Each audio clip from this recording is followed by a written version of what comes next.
Good afternoon and welcome to the City Club of Cleveland. My name is Paul Harris and I'm president of the City Club's Board of Directors.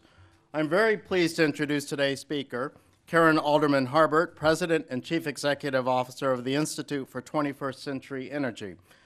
Today's forum will continue a discussion we've facilitated at the City Club on the global demand for energy and implications for the American economy, politics and public policy, and the environment.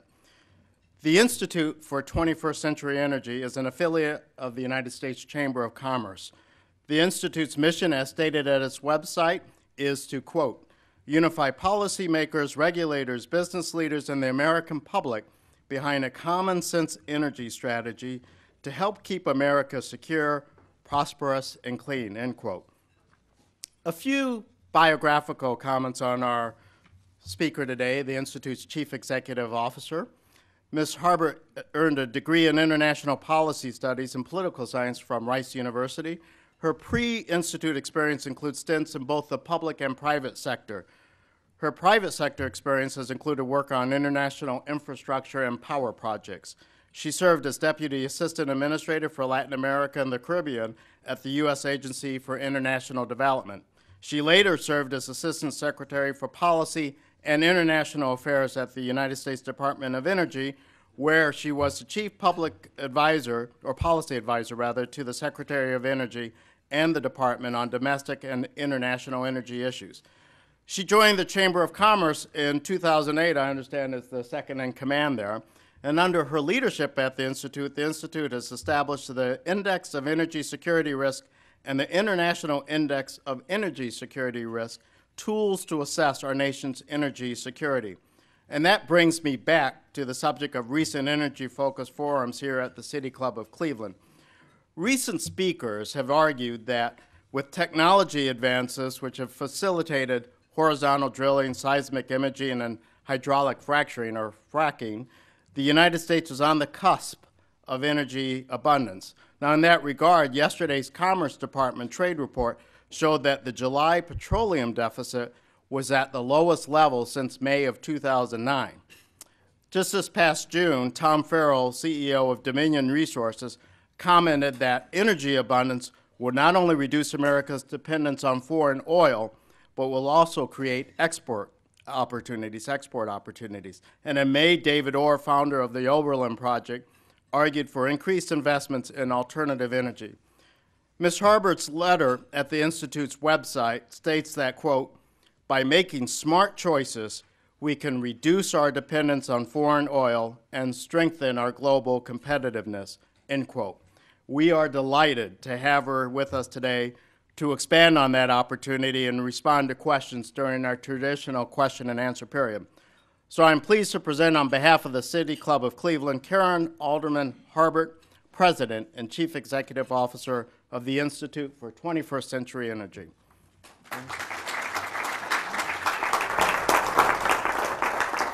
Paul, thank you so much for that very kind opening. I'm so privileged and honored to be with you all today in such a historic place. I'll have to say, besides the enticing invitation to come, I was very intrigued to come to Cleveland because you seem to have a secret sauce that I was very curious to find out what's happening up here. I mean, I don't know how you managed to get LeBron back and get the RNC convention. So things happened in threes, so I want to come up and figure out what number 3 is. So good luck with that. Yeah, there you go. I have to say I agree with both of those statements from previous speakers, so, but hopefully I'll bring a different perspective on energy development, opportunities, challenges, imperatives on both sides of the issue here. I want us to think about things a little bit differently, and for those of you that are not here in the room but are listening, I do have a PowerPoint, but I'm going to attempt to include you in the discussion, although the PowerPoint's not going forward. Let me talk a little bit about energy in a global context. And, no? I'll let you work on that. Energy in the global context. And let me take us far into the future of 2050. In 2050, there we go. I guess it's technology. I had to turn it on. There you go. In the middle part of this century, which actually isn't that far from now, in 2050, we're going to add 2 billion people to this planet. We're going to have 7 billion people living in cities. we're going to double the amount of vehicles that we have in the world from 900 million to 2 billion. And we're actually going to see a whole lot of demand for electricity. And also we're going to see a great increase in the world's GDP of about 250%. So we can't even imagine what a world like that looks like. And that's 35 years from now, not that far from now. So as you can imagine, any forecast that looks out that far is probably dead wrong. Because it's impossible to figure all of this out. So let's talk about what that means. By 2040, let's bring it a little bit closer, we're going to see energy demand around the world go up by 55%. But what's different today is where that demand is coming from. It's coming from the developing world, not the developed world. 90% of that is coming from the developed world. Electricity demand is going to go up by 75% from today. And yet we will still have, and we do have, 1.5 billion people without electricity. And if we're successful in closing that energy poverty gap, all of those figures I just said to you will be out of date. And this is going to cost a lot of money to meet this energy demand growth, at least $38 trillion according to the International Energy Agency. And so the question we have to ask ourselves is, where's that capital going to come from? Is any of that capital, or how much of that capital will be invested here? What part of the value chain will we be seeing for the United States of that 38 trillion or more of investment? When we look at the demand growth, the left-hand part of this slide, and for those of you listening, is the developed world. And you can see the developed world's energy demand growth is fairly flat. We're growing, but not nearly as fast as the developing world. China is today the world's largest energy consumer. It will remain that. It will only continue to grow, its appetite continuing to grow. We're going to talk a little bit about India and India's demand growth. In fact, I'll just do that now. 400 million people in India today, 400 million don't have access whatsoever to electricity in India. That's the equivalent population of the United States and Germany. 900 million people in India don't have access to electricity. And you can imagine what that means when you can't keep food cold or you can't keep vaccinations cold. There's huge health implications for the lack of electricity and refrigeration in India, which is why India has made energy job number one for the next decade.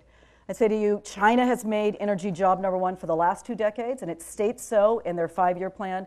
Now India has made energy job number one to meet that huge demand of their population to get out of energy poverty.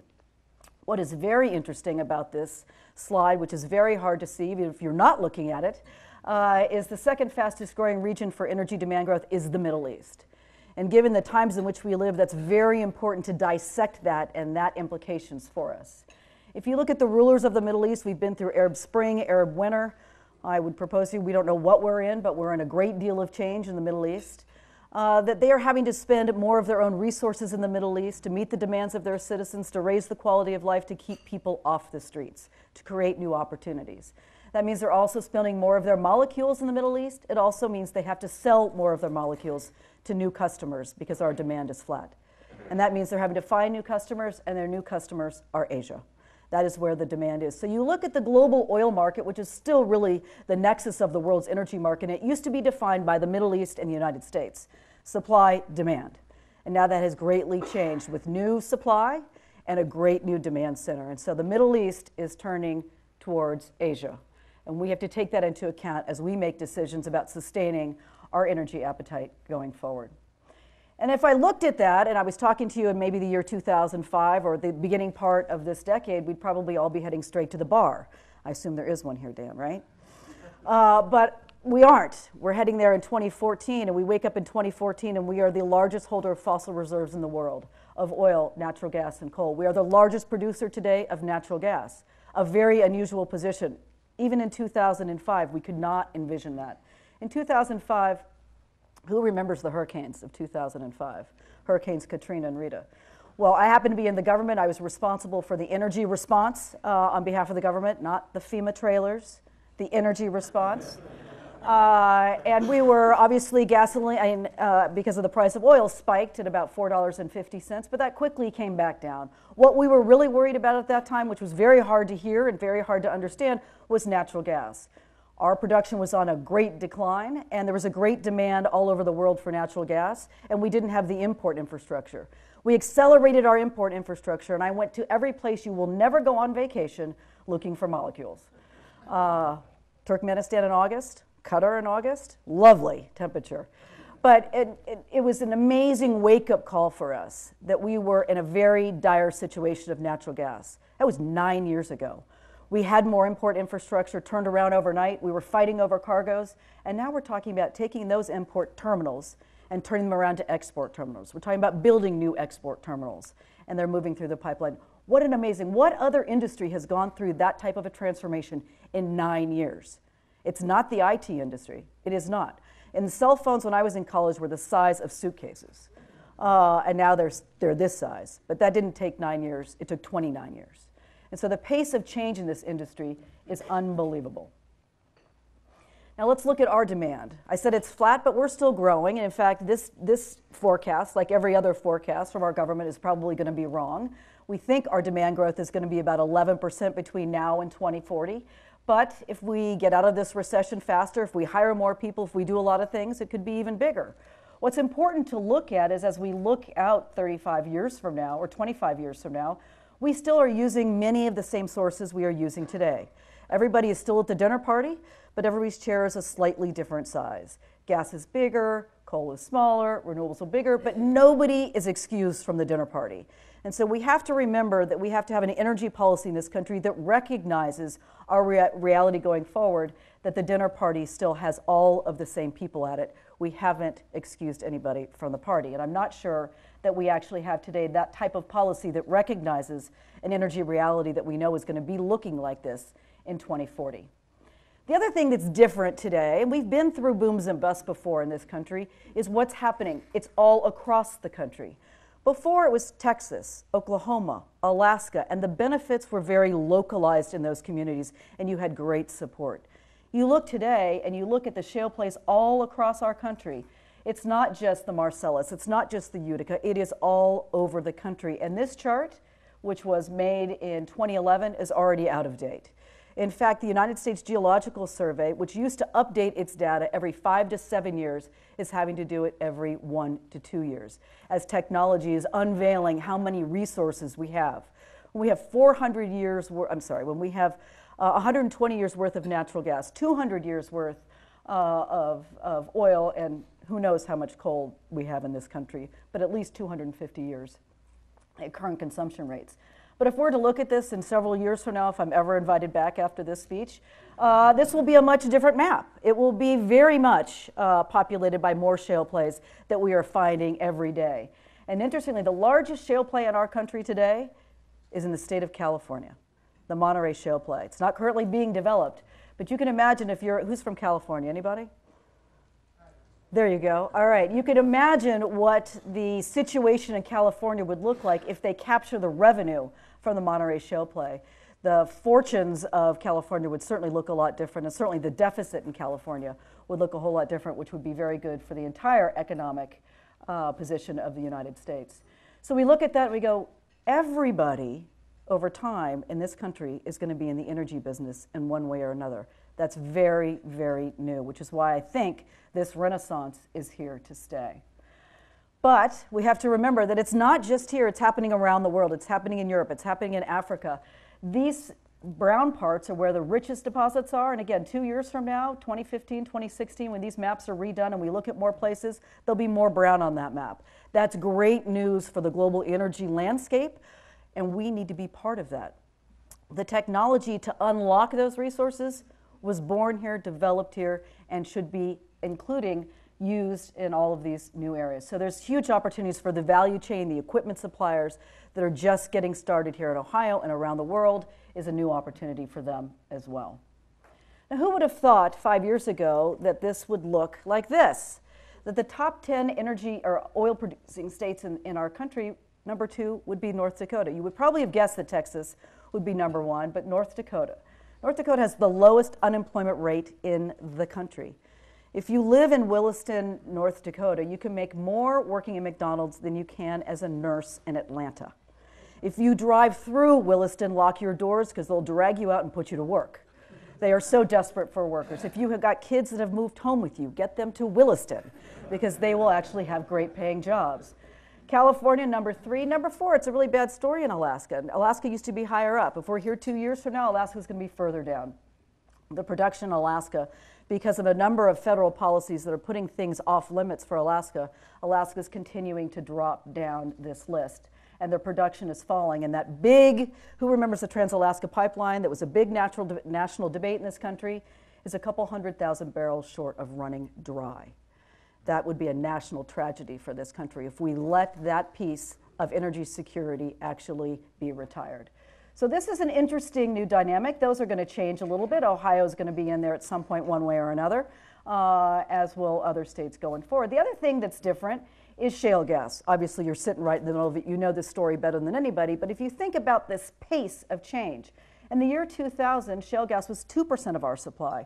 Today, it's about 30%, and by 2035, it's going to be 50% of our supply. So shale gas, the thing that we didn't have at the beginning part of this decade. What I like to remind people is at the top part of that slide, that what looks like a big piece of chocolate pie there, what happens if we don't have that shale gas? What if we take that brown part away? And you look at that, and all of a sudden our production starts to decline fairly dramatically. And all those terminals that we're talking about turning into export terminals will be turning around and having them be import terminals. And we will be once again in a global search for gas molecules to keep the electricity on, to power our manufacturing, to power the steel plants that are returning here to Ohio. So we have to remember, we got to get this right. We've got to get it right for a number of reasons. We need it. We're going to use it to our competitive advantage, but we also have to remember if we don't have it, then we'll be looking to Qatar, to Nigeria, to Iran, to other places to supply that demand, because that demand's not going anywhere. It's where we're going to get it. Is it going to be here at home, or are we going to be hunting again and spending August in places that we don't pretty much care to? So we wanted to say, you know, this is a real big deal. This is a shale gas, but who really knows the real story? Who has the numbers? So we partnered with IHS CERA. Some of you may have read Dan Jurgen's books. He may have even been here to the City Club. If not, I can help you engineer an invitation, the Pulitzer Prize-winning author and also the owner of the best energy analytic firm in the world. And we said, Dan, we'd like to partner with you. Let's put some numbers to this. How big is this for our country? What do we know? And what we knew was very little. But what we found out very quickly was that it was already having an enormous impact on our country. In the year 2012, this new unconventional oil and gas was already supporting 1.75 million jobs. And when you add all the value in the midstream and the chemicals, et cetera, it was already over 2 million jobs. And in 5 years, that's slated to go up to over 3 million. By 2025, almost 4 million jobs. Now, you have to put that in context a little bit. When you think of the recession we've been in, the unemployment that we've been in the next 10 years, we have to create 20 million jobs to get back to where we were pre-recession levels. 20 million jobs over the next 10 years. If a good portion of this comes from the energy industry, that's a pretty good down payment on what we need to do to get back to where we were. On the back of the energy, not on the back of a federal payout, on the back of an energy industry willing to invest and grow and hire in this country. That's a pretty attractive down payment on those 20 million jobs. So we found out it was actually much bigger than any of us had thought. And for Ohio, the numbers show that you're just getting going. In 2012, it was about a little less than 40,000 jobs here in Ohio. By 2020, that's looking to be like a little over 140,000 jobs. But by 2035, look at that number.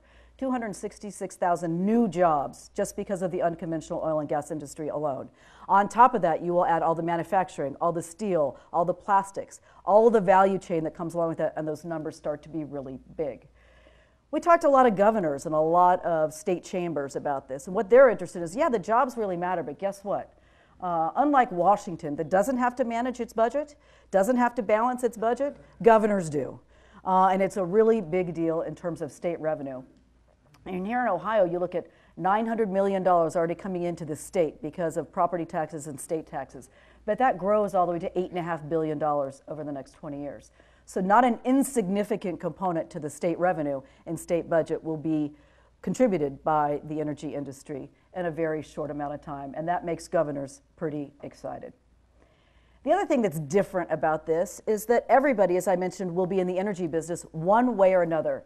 And on this map of the United States, if you're blue, you are a producing state. You can see the usual suspects of being producing states, but the ones that are non-producing states, the green states, are ones that are actually, the darker you are, the more you are benefiting from the shale gale, as we will call it. And you look at this and you look at Minnesota, Missouri, Illinois, Wisconsin. They're not producing states, but they are hugely benefiting from this as a part of the supply chain. In fact, Illinois is the state that is gaining the most in terms of jobs and revenue as a non-producing state. And given our leadership in Washington, they've taken notice of this. This is really helping the state of Illinois, Florida, Georgia, and there's many other states that are going to get darker and darker on this as they become part of a much bigger supply chain, which is why I say I think this is irrevocable. I don't think you can turn this around, irreversible, excuse me, that you'll either be in it or you'll be producing things that go into it. And that's very, very different than where we were in the last boom cycles that we've seen in this country. The other thing that makes this different is that we're saving the American people money. In fact, this study showed that in 2012, $1,200 were remaining with the American family because of lower electricity prices, lower natural gas prices, lower or higher labor income.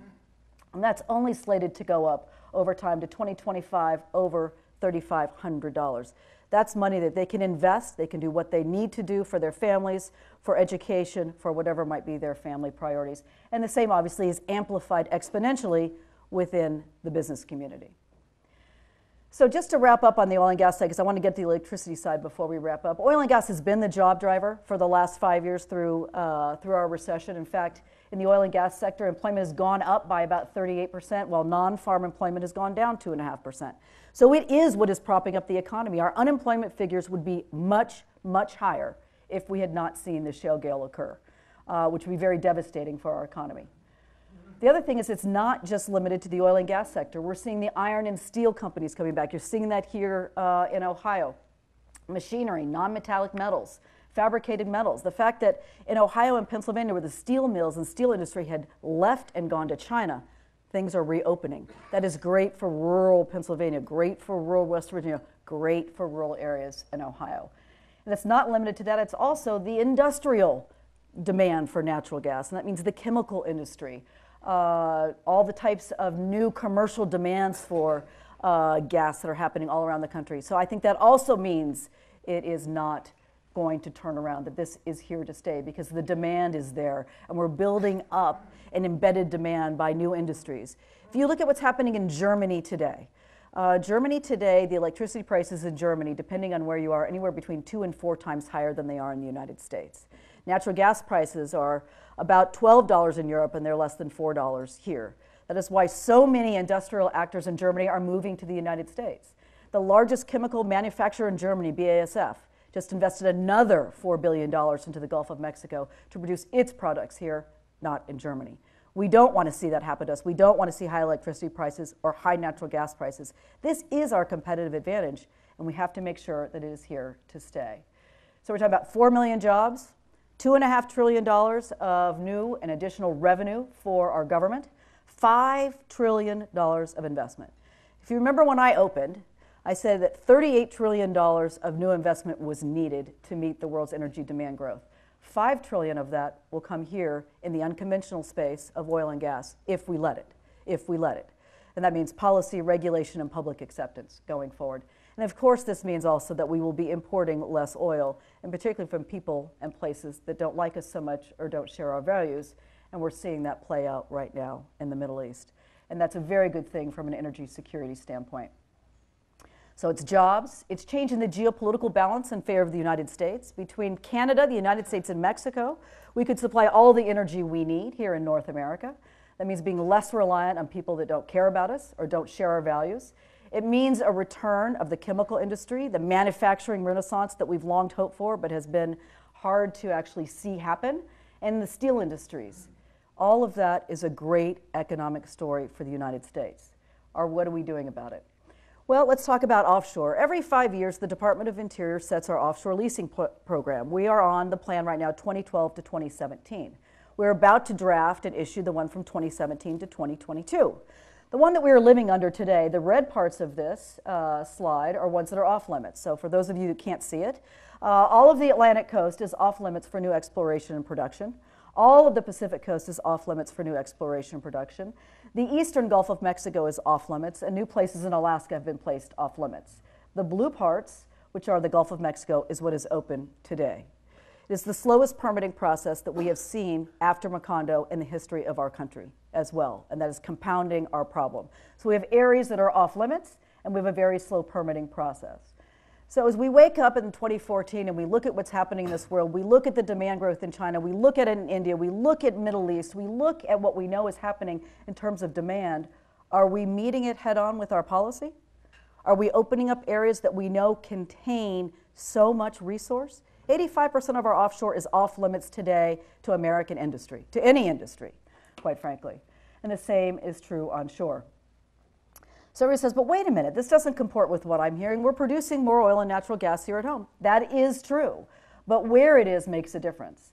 All of the oil increase, the billions of barrels that we are now producing that we weren't producing before, 100% of that is on private and state lands. It's not on federal lands. In fact, the contribution of federal oil output has gone down 7%. On natural gas, it's much more extreme. Gas is down on federal lands about 33%, but it is up 44% on state and private lands. That's great if you're a landowner. It is great for industry. It is great for the supply chain. But over time, we're going to have to get access to more of these resources, and that means and requires federal action.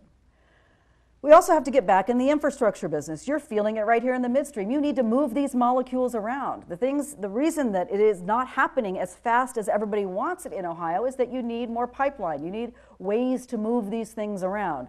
I mean, the poster child of the debate has become the Keystone Pipeline, but it is everywhere. I like to say that, we had become a country that people understood the word NIMBY. Well, NIMBY is so passé. It is now build absolutely nothing anywhere near anyone. Banana. We are now a banana republic. We don't want to be a banana republic. We are a can-do country. We want to build things. We want to build, whether it's the Keystone Pipeline or whether it is the ethylene cracker or whatever it might be. We need to be able to permit infrastructure in this country. And I think the next Congress, whatever its composition, is going to get busy about making it easier to be in the energy business here rather than harder. There's a great example right out of the state of Washington. Not the state of Washington, the Washington, D.C., that there's a transmission line. It's 130 miles long, high voltage transmission line by Dominion. You had Tom Farrell here. He'll tell the story, so I'm not outing him. It took 18 years to build it, and that's not because Dominion's incompetent. They didn't build it inch by inch. It took 16 years to get the permit, and they were litigated 4 times during that, and it took them 2 years to build it. I think in China it would probably take 18 weeks.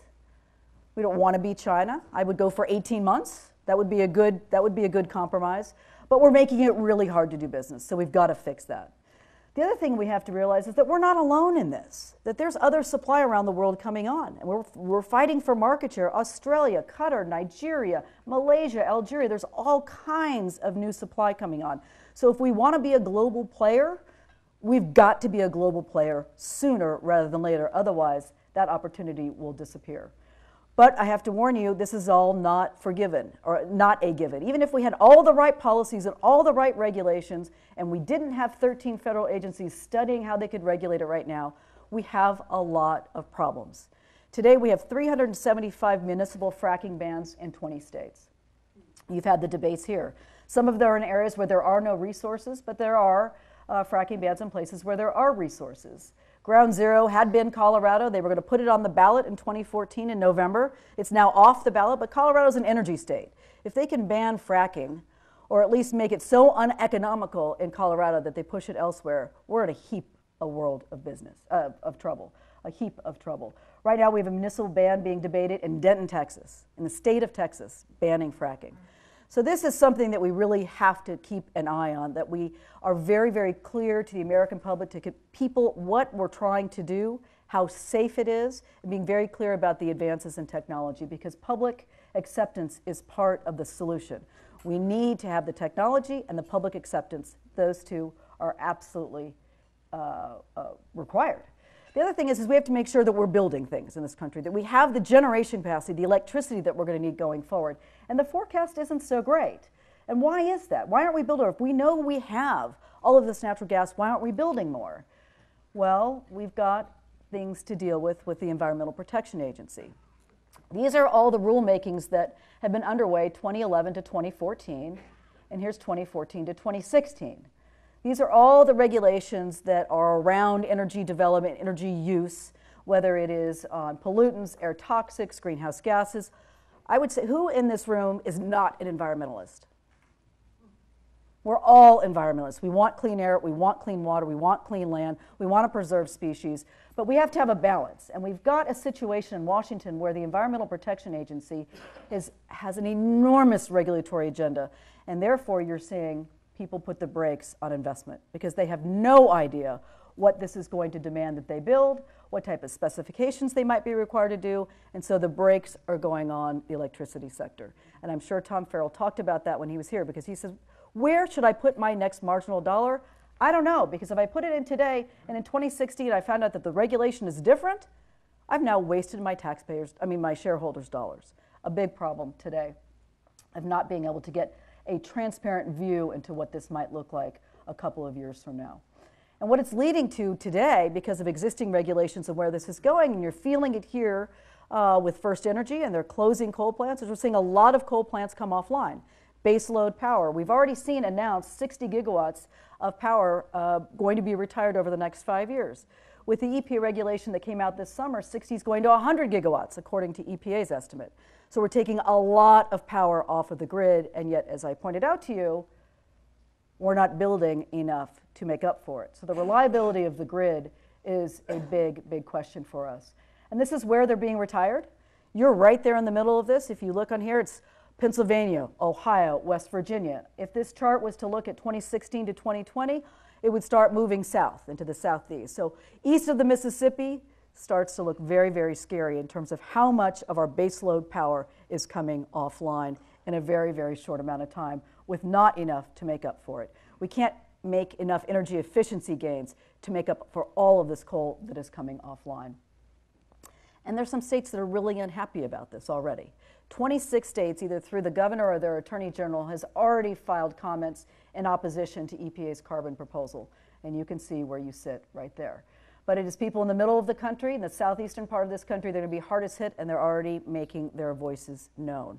So this is going to be a very, very divisive debate, but a very important debate, because where EPA is taking their regulatory agenda will fundamentally transform our electricity sector in a time frame that is going to be very disruptive. There are ways to do this with a time frame that's appropriate and a toolbox full of technology that is still under development where we could meet some of these goals. And I think that's where we have to drive ultimately the outcome is we need to do some of these things in a time frame that is relevant for industry. So I think we've got some big decisions to make. I think we've got a lot of important decisions to make. Our national security is at stake, our competitiveness is at stake, and quite frankly, so is our investment climate. Are we open for business in this country? Are we a banana republic? Can we get the Keystone Pipeline built? Can we get the infrastructure in Ohio? Can we get things into the Northeast? Can we actually become energy independent if we wanted to? We have the resources, and here in North America, that is our competitive advantage going forward. And given everything that is going on with Mr. Putin and the Ukraine, in the Middle East, and things that we can't even foresee on the future, we need to do it. And so when I talk to people, I say, this is not a choice, this is an imperative. We can talk about how, but we can't talk about if. And the conversation has to change to this: energy and the environment and the economy. And without those three legs, we can't do it.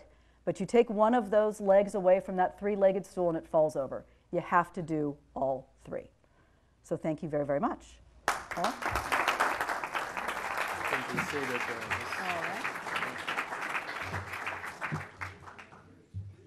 Today at the City Club of Cleveland, we are enjoying a Friday forum featuring Karen Alderman Harbert, President and Chief Executive Officer of the Institute for 21st Century Energy. Now, we're going to return to her in a moment for our traditional City Club question and answer period, and I would ask that you start formulating your questions now and try to keep them short and to the point and actually framed as questions so we can get a lot of them in here in the remaining time. We welcome all of you here and those joining us via 90.3 WCPN, WVIZ PBS, 104.9 WCLV, IdeaStream, or one of the many radio stations across the country that carry City Club programs. Television broadcasts of the City Club are made possible by Cleveland State University and PNC, and our live webcast is supported by the University of Akron. 1 week from today, on September 12th, the City Club welcomes Ari Shavit Anisfield Wolf Book Award winner and author of My Promised Land, The Triumph and Tragedy of Israel. For more information about our upcoming and past forums, please visit us online at www.cityclub.org. Today's program is made possible by the Progressive Corporation Endowed Forum on Progress, made possible by a generous endowment gift from the Progressive Corporation, and we thank you very much for your support. Today, we welcome guests at the table hosted by the Greater Cleveland Partnership, and we also thank you for your support. Now, as promised, we'd like to return to our speaker for a traditional City Club question and answer period. We welcome questions from everyone, including guests, and holding the microphone today is Stephanie Jansky, Director of Programming. First question, please. It's all yours. Now we can have some fun. Ms. Harbert. They wanted us to ask questions today, so I have a couple. One may be rather controversial, but it is this. You mentioned the shutting down of some of the coal-fired plants in this area. Now, I agree that there is some of the global warming that may be caused by the carbon that's emitted. But to my observations, I have to disagree with so many of these great scientists. I think it's God who is, what happened in the Ice Age, the coming and going of some ice ages? And the volcanoes weren't strong enough to do that.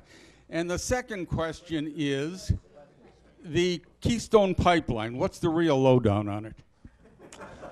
All right. Well, I'll start with the question number one. Just on the emissions standpoint, because of natural gas, because of the recession, because of efficiency gains, technology gains, emissions in our country are going down.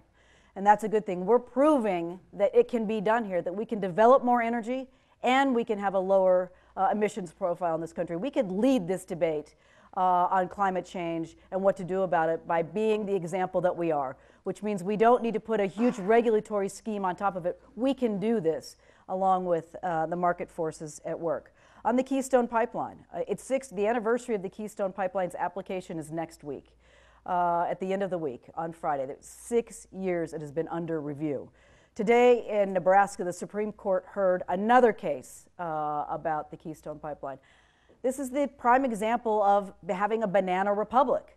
You know, we need to have a permitting process that actually has a beginning, a middle, and an end. In Canada, they actually made a fundamental reform to their permitting process because they realized they had a competitive advantage in energy. But if it took so long to develop the energy resources, they wouldn't realize any of the investment or the revenue. So what they did is they put a time-bound process, 2 years beginning to end. You get an answer through your environmental review. Either it's going to go forward or it's not. You can't take 18 years like the example that I used. Capital investment will flee this country if they think it's going to take that long to make a return or even see their capital realized, their investment realized. So we need to do some permitting reform to get this done. Is the Keystone Pipeline going to get done? I don't know. Do we need it? Yes. Do we need more of the Keystones? Yes. We have an opportunity between us, Canada, and Mexico to make a fundamental transformation of our energy future. And molecules, by the way, are going to flow this way, north and south. And that means to Mexico as well, as they open up their market. So we need more infrastructure here and between our two countries, Canada and also with Mexico. We need to make it easier to do business. Otherwise, people will go to where it's easier. They will go build a pipeline in China. They will go build a pipeline in Eastern Europe. They will go build a pipeline in Africa, where they can get to resources, they can get them out of the ground, they can move them to the ports, and then they can sell them. And that is what would happen if we don't get some of this done. By the way, 65% of the 70%, the last poll, the American public support the Keystone Pipeline. We have a question from Twitter from a gentleman named Mark Schumann, and he wanted to know where the state of California would obtain the fresh water needed if we actually went in and drilled into that Monterey Shale play. Well, thank you, Mark. There's a couple of answers to that. First of all, so many of the horizontal drilling or fracking technologies today have advanced so much, even in the last couple of years as we're proving them out in the marketplace. They use a tremendous amount less of water than they used to. There's technologies under development today that will use no water whatsoever in fracking. There's a bright future in conserving water, and it needs to be an issue, which is why precious research and development dollars of the industry are being devoted to that so that we can use less water. California does have a water problem. They're developing today a desalination plant so that they can have more fresh water. So there's lots of different ways to address this. And in the Monterey play, we have to look at where those resources are, and they're in places that are close by water. So there is an opportunity of water there. But looking forward in the future, we will be using less and less water. And you look at what's happening today in Colorado, which is sort of where a lot of the technology is being developed for this industry. And you're looking at how much more resource per well they're getting out. So you won't need as much water because we're getting so many more molecules per rig every single day. It's a huge change in a short amount of time. They need less water, they're getting more out per rig, and certainly that means it's much more economical and a less drain in terms of natural resources. So there is a way to do it. And I hope they get the opportunity to develop that play, because it would certainly mean a very different economic platform for California. California is the 7th largest economy in the world, and it's not a very healthy economy today. And why? Because they have a huge deficit problem. And the way they're addressing it is by continuing to raise taxes. We saw a number of companies just leave California and they moved to Texas. So they're going to go where they can make a better return on their money, and California needs a way to attract more revenue. If people are leaving, that should send a signal they need to find another way to do it. I just want to point out that California has recently banned fracking because it competes for water with agricultural and municipal needs. Can I jump in on that? Sure. Because Governor Brown, who's looked at this very, very carefully with the legislature, and they've actually crafted regulations for fracking in California, which are somewhat controversial in California, no doubt. People are of different views, as they are probably in this room, at every Thanksgiving table. But they are moving through the process because Governor Brown himself realizes his revenue problem. And if he can get a very stringent regulatory scheme passed through the legislature, he would like to move forward. And that's where this is going. There has been municipal bans in parts of Southern California, but as a state they are moving forward. And the state itself, as it is in Ohio and every other state, has the authority over regulating. The municipalities do not. Thank you. Your talk today left out any mention of renewable energy sources. You're assuming that, or in listening to you, it's almost as if fossil fuels are our only choice. Either mine for these fossil fuels or have no energy, go back to the caveman days. The Intergovernmental Panel for Climate Change has said that we have to leave 80% of the known fossil fuel resources in the ground in order to avert catastrophic climate change. We have other choices like renewable energy. How can you ignore the fact that we have other sources of energy and that those can create jobs, give us clean air and water to boot, and that those are viable industries for our country to pursue? How can you ignore those? I don't. Absolutely. We need every single source of energy that is available to meet the world's growing energy demand, and that means oil, gas, coal, nuclear, renewables, alternatives, things in the toolbox that we haven't found yet, and hopefully things in somebody's garage that's going to be really, really interesting. We're going to need it all. Today, renewables constitute less than 0.5% of the world's energy supply. 0.5%. And so we've got to think about how fast they can ramp up and where. So if I look at us in 2050 adding 2 billion people to the planet, I don't see how 0.5 can go to 50% in 35 years. Is there a place for wind? Absolutely. Texas, an energy state, largest wind producer in the country. Florida running a close second. There's great opportunities in the Midwest for wind. We would need to then have the transmission lines to the markets. So let's make it easier to build the transmission lines so it's more attractive to build the wind farms. Solar in this country is still very expensive comparative to other parts of the energy equation. They have been reliant on subsidies, and they're going to go away because we're broke, like it or not. I'm not saying they should, but they will. And because of that, they will become even less cost competitive. In our view, the way to solve this is not to make fossil fuels more expensive so that these which are needed, renewables, are more cost competitive. It's actually to make these more competitive and to improve the technology so they're more cost competitive so that there is an even and level playing field and that everybody has a chance to play. But if you look at the reality of the scale of transformation that is needed, you just can't meet it in that time frame. Do we need some of it? Absolutely. Will we have some of it? Absolutely. But we will absolutely have to have these other things. Those 1.1 billion cars that are coming on the road in the next 35 years will not run on wind or solar. They will run on oil, natural gas, and diesel. That has to come from somewhere.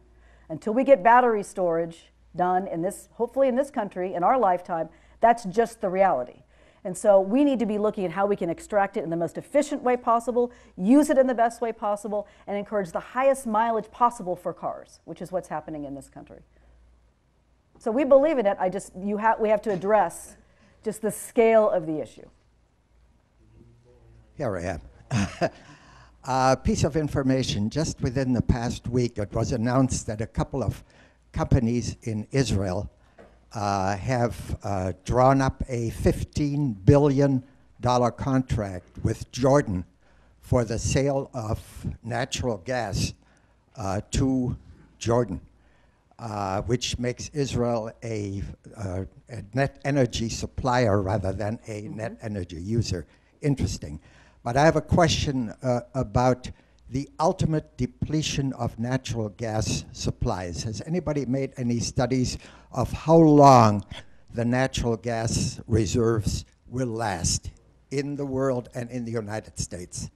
A great question. And the project you referred to, which is Noble Energy, an American company out of Texas, is the one who found this reservoir, made a deal with the Israeli government to develop it, and now Israel is in the position of being an energy exporter in their neighborhood, which is pretty darn complicated. A very interesting development for Israel on the back of American technology. And you think about that, of what we could do to change a lot of geopolitical situations on the back of more supply and American technology and American investment. So in terms of how much do we have? The answer is we don't know. The map that I showed earlier, which showed some of the reservoirs from around the world, are the ones that we know of. But we know even in this country, we're changing our estimates every single year. When the U.S. Geological Survey went to Utah, Wyoming, that part of our country, and looked at their maps that they had done 2 years ago, and they redid their resource estimate, it tripled in that amount of time because of the looking at the resource base. So the reality is we really don't know. And I can tell you that it will change every year as we get eyes into not only our resource basin, but resources around the world. China today, we believe, sits on the largest shale resources in the world. Nobody can quantify it, including the Chinese, because they don't have the technology. So is that scary? I think that's a really good news story. I wish I could be more concrete. I'm sort of a black and white kind of a person. I'd like to know. We don't know.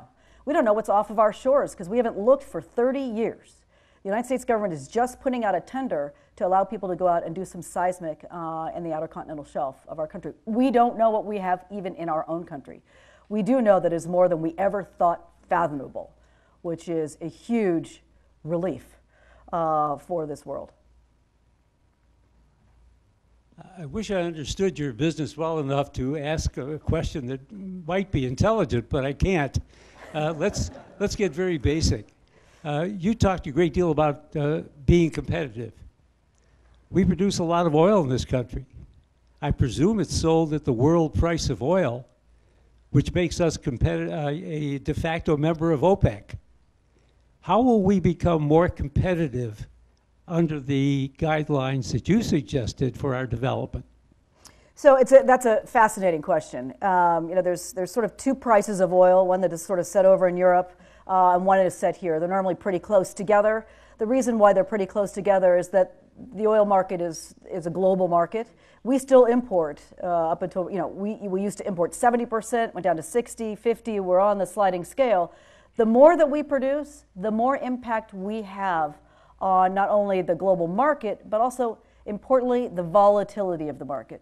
What really kills us as a country is when it goes from 30 to 100, to 120, back down to 80, and that price is very hard to work within if you're a business, a family, anything else. our Western molecules, if you will start to hedge that down. Why? Because we're not going to have a civil war, at least I don't think so anytime soon. We're not going to get invaded by the Canadians. We're not going to have, we are a stable supplier. And the more stable molecules that are in there, the market will stabilize. I will say that I think we're living in the era of, it's probably not going to go below 90 for probably our foreseeable future because of the huge demand growth in the developing world. The demand is there. But we are going to be a more stable supplier and a more secure supplier, which will stabilize the world's oil market.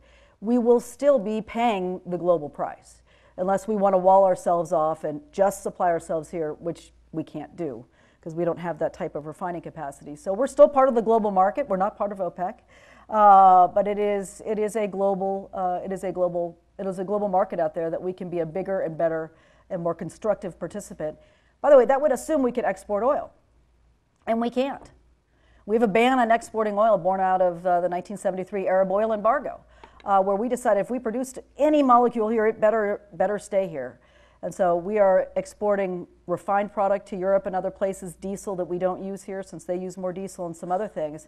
But over time, we are going to have to export oil and lift that export ban. Why? Not because we're going to have excess oil in this country, but because the type of oil we produce is not the type that our refiners are set up to process.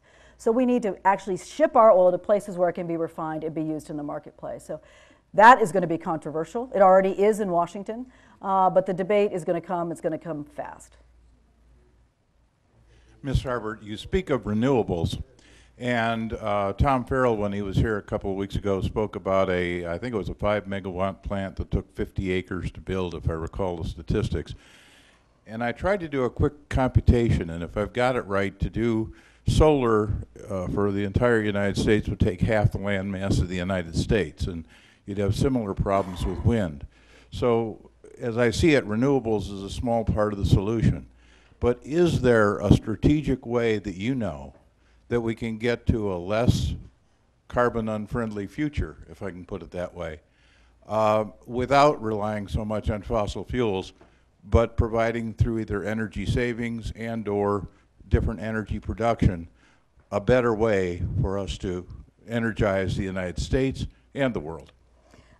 Again, another great question. I mean, land use is a big question on renewables that take more land. A nuclear power plant, which produces 1,200 megawatts of power, is several acres. And to replicate that with either wind or solar, takes a tremendous amount of land. And then we get into, can we actually take that amount of land? And we get into NIMBY banana issues. And what's the best appropriate, most productive use of our land? Look, going forward and to meet the type of demand growth we need, we're going to need them all. I haven't even talked about nuclear. It's emissions free. It is a very, very energy dense base load source of energy that we have been a leader in forever, and all of a sudden we're falling way behind.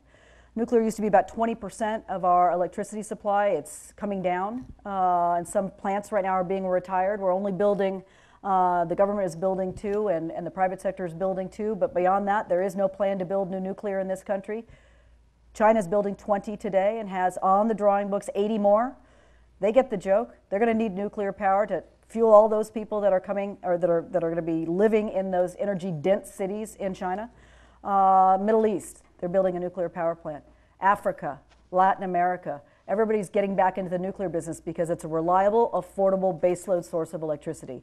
But we've left that stage for right now. And we need to get back into there because that is part of our environmental solution out there, is to have an emissions-free baseload source of power. That's the only one we have. Any renewables, whether it is wind or solar, is not yet baseload. Natural gas is baseload, but it still has a carbon footprint. So nuclear will be part of it. Energy efficiency will be a part of it. We're 50% more efficient today than we were 30 years ago in terms of producing a unit of GDP. We can continue to be more efficient. We look at the built environment, which consumes 60% of our energy in this country. Our built environment can be more energy efficient, whether it's insulation, all the other things that can make our built environment more efficient. So it's efficiency, it's alternative technologies that we continue to invest in, using coal more cleanly. We're going to have to do that. We're going to have to invest in those technologies. And we're going to have a set of principles going forward about that we're going to have to embrace all of these sources in a much more sustainable manner. But I go back to we can't have an either-or conversation. It's not fossil fuels or renewables. It's everything. We're going to need it all. The toolbox has to be full because the economy needs to hum, and there are going to be more people on it, and that means we're going to need more energy. Yes, sir. Ms. Herbert, you spoke at great length today at the City Club about the traditional methods of producing energy by coal, by petroleum, by natural gas, each of which has a tremendous cost to the environment and the health of our country. When you mention renewable energy, you mentioned the cost is low, it is high rather, and it is high. President Obama has made a major proposal to make renewable energy costs much lower. Is your United States Chamber of Commerce and the agency that you were with prepared to support those proposals by President Obama? So one of the books that we left at here in the front, which I hope you had the chance to take a look at, is our proposal. And it talks about what we think we need to do to make renewables competitive and to have their market share grow, and the way to do that effectively at little cost to the American taxpayer. The proposal that I think you're referring to that President Obama put forward earlier this year, and one that he put forward last year to address climate change, by their own admission will increase electricity prices on an average 7%. In some places it's as high as 25%, in some places it's as low as 4%. Interestingly, California does quite well, given all the things they've already done in California. We look at that on top of an already forecast 13% increase in electricity prices that's forecast by our own government. So at a minimum, it's 20%, and then we can go up from there. It's a very costly proposal in a very short time frame. We'd like to see the time frame lengthened. We'd like to see more things included in the way you can meet those targets. They've only included very small ways to meet those targets. There's other things. Technology here in Ohio is proving there's other ways to address energy demand. And so when we answer President Obama, we've already submitted a lot of comments to President Obama and the EPA on this. We think there's a better way to do it that is less costly, more effective. At the end of the day, his proposal eliminates 18 days of carbon pollution from China. It eliminates 18 days or reduces carbon emissions by 1.8%, period.